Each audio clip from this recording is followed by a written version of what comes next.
Bonjour à tous, j'espère que vous allez bien.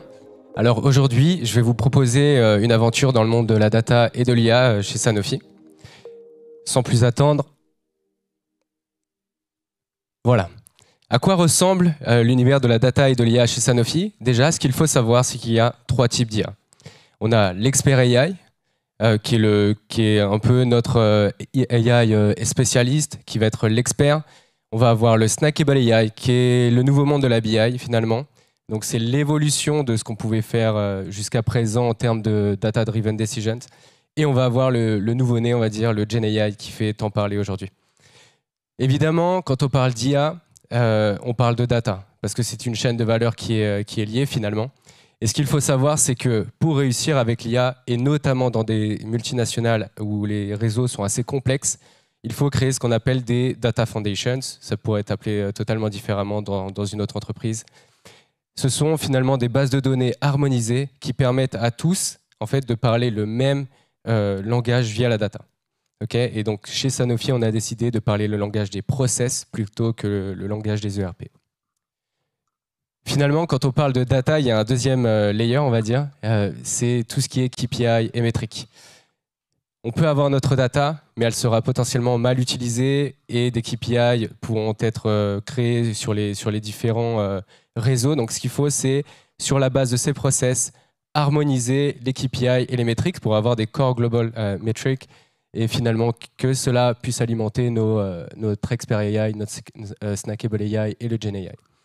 Et finalement, les entreprises qui gouverneront mal ou moins bien, on va dire, leur data demain auront un désavantage, à mon sens, dans la scalabilité de leur use case AI.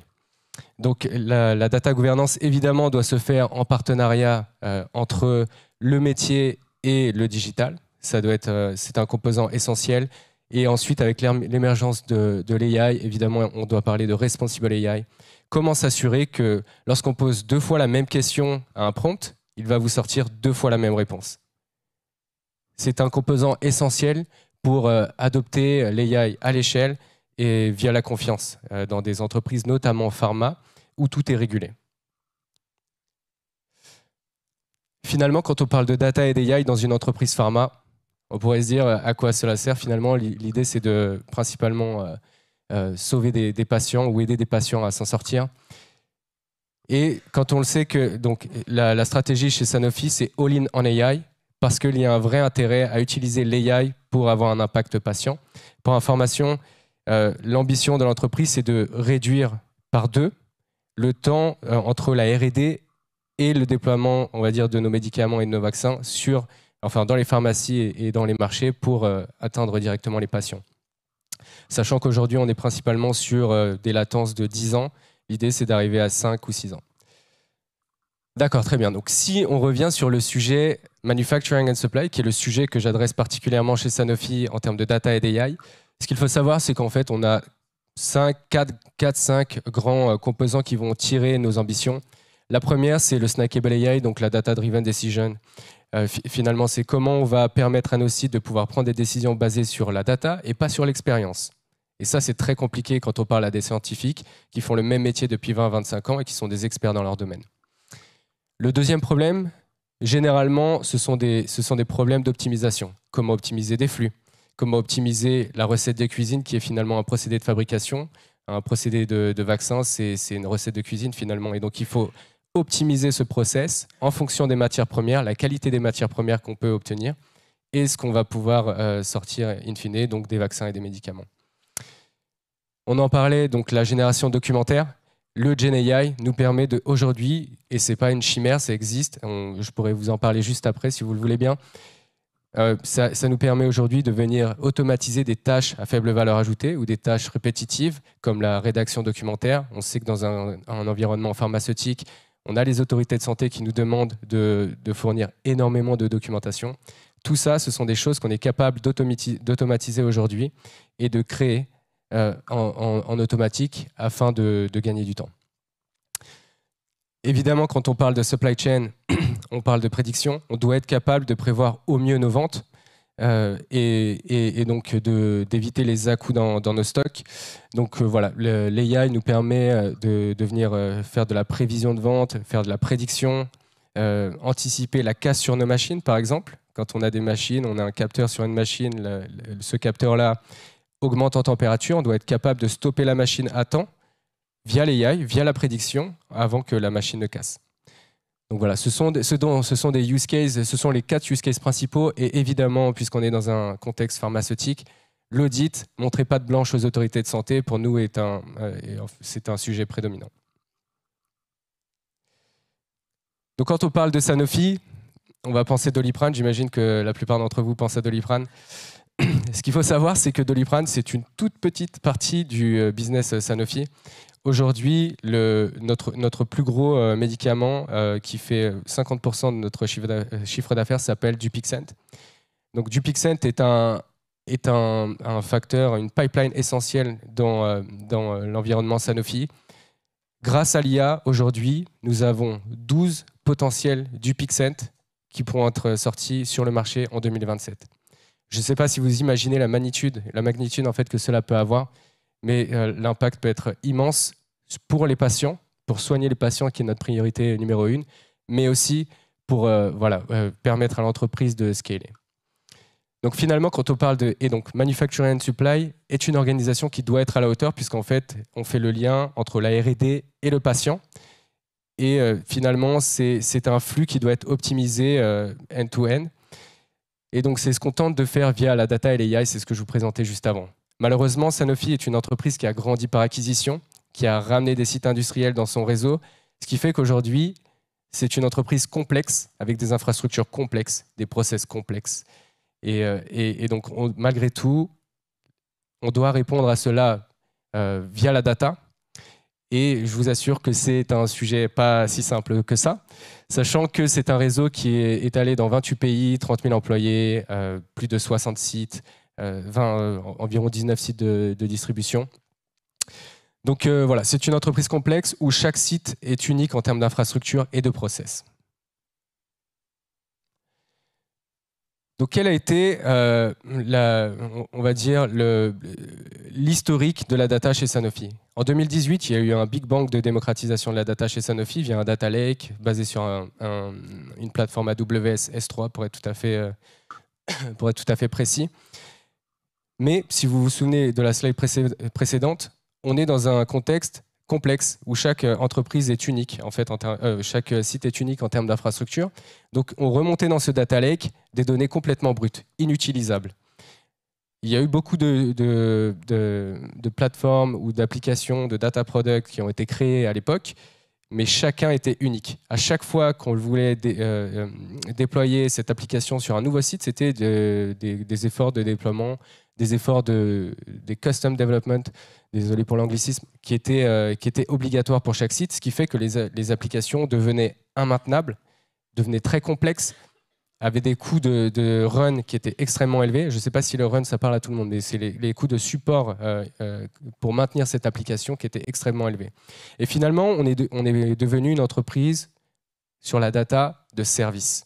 Plutôt qu'être une entreprise basée sur une organisation produit, où chaque product line est capable de créer ses propres use cases à l'échelle, à cause de cette complexité des sites, à cause de l'historique de Sanofi, nous sommes devenus une entreprise de service qui s'attelait plus à régler des problèmes en raison de la complexité des applications qui étaient liées en fait au réseau, plutôt qu'à créer des nouvelles fonctionnalités pour les personnes sur les sites, les process experts, les scientists. Voilà, donc on est passé d'une entreprise, voici, ça c'est ce qu'on a vécu, on va dire, donc on a créé un data mesh, qui n'est pas quelque chose qu'on a inventé, évidemment, c'est quelque chose qui sort des livres. Évidemment, on n'était pas en capacité de pouvoir l'adapter, enfin de l'instaurer comme tel chez Sanofi, donc il a fallu l'adapter. Qu'est-ce que ça veut dire chez Sanofi, un data mesh? Ça veut dire avant tout que c'est un changement culturel et organisationnel, et c'est un programme de transformation avant d'être un programme technique. Techniquement, c'est facile. On sait le faire, on sait l'adresser via nos partenaires, DataIQ, Snowflake. Mais finalement, c'est un changement de culture puisqu'en fait, chaque site travaillait de manière silotée et pensait SAP avant de penser data et process. Donc voilà, donc les learnings, on est passé d'une entreprise de service, enfin une organisation de service à une organisation de produits. On est passé d'un univers data basé sur des systèmes SAP, des MES, etc., à une entreprise basée en termes de data sur des process. On a souhaité démocratiser la data à tout le monde plutôt que de démocratiser la data seulement pour les experts data. Et c'est là que nous aide aussi Dataiku. Et on est passé d'une entreprise non gouvernée à une entreprise gouvernée avec une responsabilité partagée entre le métier et le digital. Donc pour résumer, voici un petit peu la timeline de la data chez Sanofi. Le gros paquet que vous voyez entre 2018 et 2022, c'est la démocratisation dont je parlais. Non gouvernée, de la data de partout, inutilisable, inscalable. Sachant que, je vous rappelle, on a environ 60 sites industriels. Quand on veut scaler un sujet d'intelligence artificielle, une application, un produit data, il faut qu'on soit capable de le scaler rapidement. 2022-2024, l'implémentation du data mesh, la création des data fondations, donc qui sont des bases de données harmonisées et réutilisables pour chaque site, basées sur les process. Donc on va parler le manufacturing, la qualité, le HSE, la supply chain, le commercial, la finance, etc.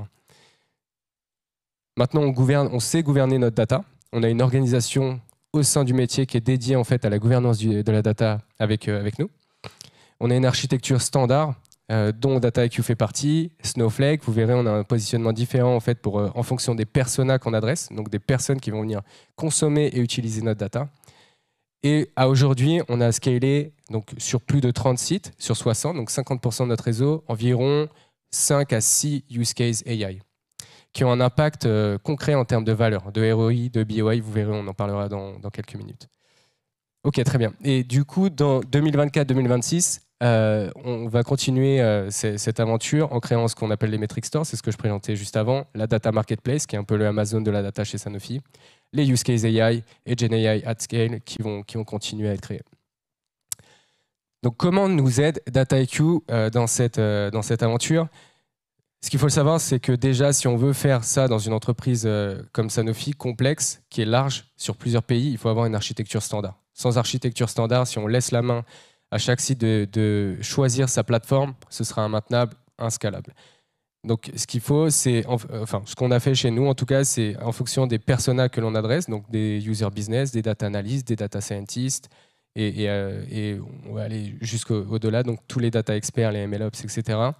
On leur a adressé une plateforme différente en fonction du use case qu'ils souhaitent adresser. Si vous regardez bien, Dataiku chez nous est positionné en termes de self-service data platform. Donc, Dataiku nous aide à démocratiser la data. Si vous vous souvenez bien, la data fondation, donc les bases de données harmonisées, sont basées sur des process. Et aujourd'hui, on a une plateforme standard chez Sanofi qui permet à tout le monde, pas seulement les experts data, de venir consommer la data chez Sanofi. Et on parle leur langage. Donc aujourd'hui, ces personnes-là sont capables de prendre des décisions sur leur process, sur lequel ils sont experts, avec de la donnée qui parle leur langage. Et voilà, et donc Dataiku est déployé avec Snowflake sur l'ensemble de notre réseau à l'échelle. Quel est notre objectif? Et aujourd'hui, ce n'est pas une chimère, c'est ce qu'on est capable de faire. On a connecté notre chaîne de valeur end-to-end, donc depuis la R&D jusqu'à quasiment notre patient, en incluant également nos suppliers et nos CMOs. Donc nos suppliers, c'est ceux qui nous fournissent les matières premières, nos distributeurs aussi qui nous aident à aller distribuer du coup nos produits. Et via la data, grâce à Dataiku, on est capable de relier nos process qui étaient auparavant silotés. Alors, j'imagine que beaucoup d'entre vous ont cette question, on l'a eu beaucoup. La data, quand on parle de data, la data est souvent considérée comme un cost center, quelque chose qui ne va pas livrer de valeur. C'est un effort qui ne va pas délivrer de la valeur directement avec un impact business vraiment pragmatique. Donc, à mon sens, les entreprises, et c'est ce qu'on fait aujourd'hui chez Sanofi, mais en tout cas sur ma partie, on essaye de valoriser l'écosystème de la data. Qu'est-ce que ça veut dire? Ça veut dire qu'on ne va pas seulement regarder le ROI ou la BOI, je ne sais pas si ça parle à tout le monde la BOI, mais la BOI qui est livrée, donc la valeur qui est livrée en bout de chaîne par le use case AI, Gen AI, qui est au plus proche du patient. On va être capable de dire, bah, d'accord, on a remplacé 4 activités qui n'étaient pas nécessaires, 1 million d'euros. Aujourd'hui, on est capable de venir valoriser notre chaîne de valeur. Qu'est-ce qui a permis à ce use case AI de voir la lumière? D'accord, bah, notre data, la data fondation qui a permis de fournir la data à l'échelle et de scaler. Et cette data fondation est basée sur des plateformes, des ERP, etc. Donc grâce à cette capacité, cette mécanique, on est capable, cette mécanique cascadée exactement, on est capable de valoriser end-to-end notre écosystème data chez Sanofi. Et je finirai là-dessus, mais c'est un sujet important puisqu'en fait, il permet de prévoir absolument les bons investissements pour maintenir ces plateformes, ces enablers, qui potentiellement seront critiques, mais qui seront souvent perçus comme un centre de coût. Donc voilà. Et donc en termes pour vous donner des exemples, on a principalement des sujets qui sont autour des cost savings. Donc on va être capable puisque la data est déjà présente, on n'a pas besoin d'aller investir pour créer une nouvelle base de données ou quoi que ce soit. On va être autour de l'optimisation des gains, la rationalisation des efforts. Chez Sanofi, il y a des milliers de personnes qui écrivaient depuis 25 ans le même document. Grâce à l'AI et le GenAI, on est capable aujourd'hui de faire évoluer leur métier en leur proposant des documents qui sont déjà créés. Et pour finir, voici les 3 preuves qui ont fonctionné aujourd'hui, qui reprennent les exemples dont je vous parlais au début, donc l'expert AI. L'expert AI, je vous le rappelle, répond à des problèmes complexes, des problèmes d'optimisation généralement qui sont liés à des problématiques métiers, où il faut vraiment une expertise métier pour pouvoir y répondre. Simply est une application qui nous permet de venir optimiser le flux, le process de fabrication, donc la recette de cuisine, entre la R&D et le patient. Chaque site, la BOI, donc le retour sur investissement, se compte en millions d'euros grâce à cette application. Parce qu'on est capable de gagner du temps, on est capable de venir challenger les experts, les scientifiques qui mettent la température d'un four, par exemple, à 130 degrés. On lui dit, attention, si tu le mets à 132 degrés, tu vas pouvoir gagner 4% de rendement de production. J'illustre, mais c'est un petit peu ça l'idée. Play, qui est l'application standard chez Sanofi de Snackable AI, c'est rien de plus que de la nouvelle BI. La BI nouvelle génération qui permet de venir, on va dire, intégrer à plusieurs niveaux de granularité dans une plateforme l'entièreté de la data chez Sanofi pour aux leaders et aux personnes sur les sites de venir prendre des décisions de data sur leur process pour prendre les bonnes décisions. Et finalement, le GenAI, je ne vais pas revenir dessus, mais le GenAI nous permet aujourd'hui principalement de venir répondre à 2 problématiques, la création documentaire, les tâches à faible valeur ajoutée et répétitives, et aussi via du prompt. La nouvelle génération, pour moi, de la BI sera une plateforme où les personnes pourront juste prompter « Dis-moi quel est le life cycle time, par exemple », donc un KPI, une métrique pour ce batch, ou ce truc de production, ou une question spécifique métier. Et globalement, la GenAI via les LLM pourra fournir une visualisation via un prompt et des insights en fait, qui pourront répondre directement à une demande plutôt que d'avoir en fait, un dashboard statique. Voilà, c'est ce dont je voulais vous parler aujourd'hui. C'était un petit peu court, 15-20 minutes, mais je serai derrière dans le lunch si jamais vous voulez échanger plus amplement. Merci.